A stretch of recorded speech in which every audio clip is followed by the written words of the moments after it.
Այս տարվա մայիսի 14-ին հանրային քրեական հետապնդում է հարուցվել սյունեցի լրագրող Անուշ Միրզոյանի նկատմամբ։ Նա 4 տարի առաջ ուղիղ հեռարձակմամբ լուսաբանել էր վարչապետի այցը Սյունիք, որը բավականին հախուռն էր անցել ուղեկցվել հանրային հուզումով։ Փաշինյանի հասցեին վիրավորական արտահայտություններով։ Ավելի ուշ քաղաքացիների վարքագծին իրավապահ մարմինները տվել էին քրեական որակում։ Պաշտոնական մաս որպես այդպեսին չի եղել, որովհետև այնքան ամեն ինչ երևի արագ զարգացավ, որ մենք անգամ չենք էլ հիշում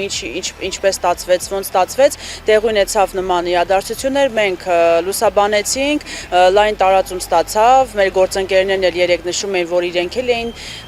հրապարակել եւ այլն։ Ըստ մեղադրանքի Անուշ Միրզոյանն իր լուսաբանմամբ առերևույթ օժանդակել է մարզում ծավալված իրավապահների կարծիքով հակահասարակական իրադարձություններին։ Թե ինչպես կարող էինք մենք մեր լուսաբանմամբ օժանդակել, ես չեմ կարողանում իմ տրամաբանության մեջ տեղավորել։ Իմ գնահատմամբ դա աբսուրդային է,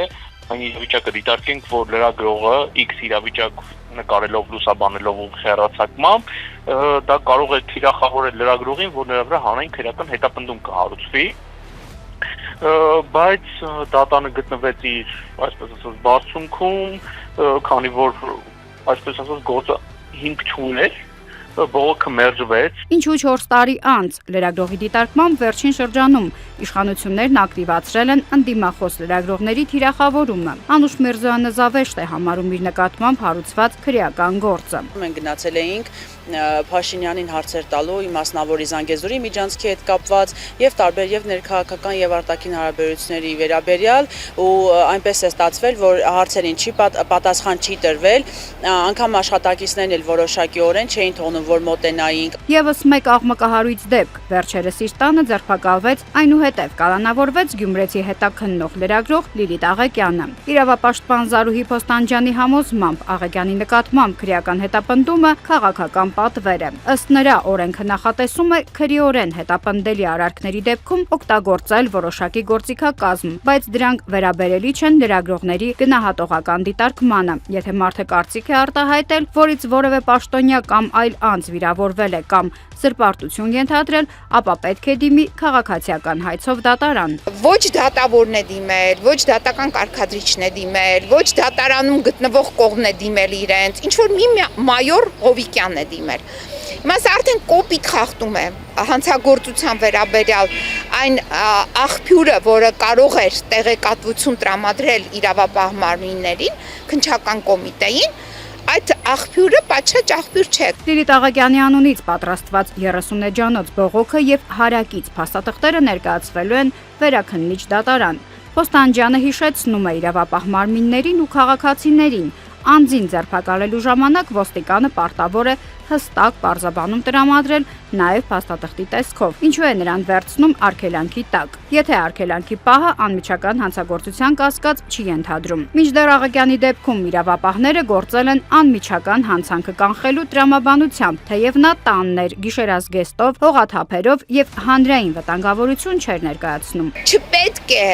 անձին, ով գտնվում է արգելանքի տակ, տանեն մի հատ ոստիկանություն, այնտեղ ինչ որ մի ոստիկան կարգադրի, որ գիտեք ինչ տարեք, մերկացրեք, տեսախցիկների առջև կատարեք զննում եւ խուզարկություն, այդ ամբողջը տեսաձայնագրեք եւ հետո մենք կորոշենք այդ տեսաձայնագրությունը մեր քո մարմնի վերաբերյալ ինչ կանենք։ Սա արդեն գագաթնակետն է ապօրինությունների եւ ուղղակիորեն խոսում է խոշտանգման մասին ոստիկանության բաժանմունքում։ Փաստաբանի դիտարկմամբ լրագրողի հանդեպ քրեական հետապնդումները վկայում են մի բանի մասին։ Լիլիթ Աղեկյանի բացահայտումները հունից հանել են իրավապահ մարմիններին։ Որոշեցին քաղաքացիներ ներկայացնել Լիլիթ Աղեկյանի դեմ 7 քաղաքացի էին ներկայացրել։ Իդեպ այդ օրվա դեպքի հետ կապված որ դատավորին ասել էր կոռումպացված եւ կողմին էր ասել կոռումպացված, այդ գործով Լիլիթ Աղեկյանը էլի հաղթել է։ Աղեկյանն այդ 7 քաղաքացիներից 6-ում հաղթել է։ Նրա նկատմամբ ոչ թե խափանման միջոցի ընտրություն է կատարվել, այլ պատժելու ցանկություն են ունեցել։ Ոչ միայն որևէ հիմք չի եղել մեղադրանք առաջադրելու, այլև կալանավորելու։ Ընդհակառակը լրագրողի հազանգերի հիման վրա պետք է բացահայտումներ իրականացվեին։ Կալանավորելով նրան սահմանափակել են լրագրողի հետաքննչական գործունեությունը։ Այս կրիմինալ վիճակում, որ թմրամիջոցները ամբողջ աշխարհում են վտանգավոր, բա մեր սերունդը ո՞նց են փչացնում, հենց այսպես։ Այսինքն այս ամեն ինչը եւ Լիլիթ Աղակյանը հիմնականում քննությունը անում էր դպրոցներում, կրթական ոլորտում եւ կրթական ոլորտ արդեն այսպես սերտորեն կպել է թմրամիջոցների տարածմանը։ Դուք պատկերացնում եք, այսինքն այդ ոլորտին է առնչվել Լիլիթ Աղակյանի քննությունը, հետաքննությունը։ Դրա համար էլ որոշել եմ պատժել Լիլիթ Աղակյանին։ Փաստաբան Սերգեյ Հարությունյանն անհեթեթ է համարում լրագրողների նկատմամբ իշխանությունների նման վարքագիծը։ Ըստ նրա, օրենսդիր եւ գործադիր մարմիններն իր ձեռքում կենտրոնացրած իշխանությունները փորձում են ճնշումներով ենթարկեցնել նաեւ դատական իշխանությունը։ Հաջորդ վտանգը իշխանությունները տեսնում են չորրորդ իշխանությունից։ Վտանգ տեսնելով, որ ոչ իրենց խոստումներն է իրականացվել, իրենց ապազգային ապօրինի գործունեությունը կլուսաբանվի եւ հանրային լրատվական մարմինների միջոցով անաչառ դիտորդը քաղաքացին շատ ավելի կտեղեկացվի,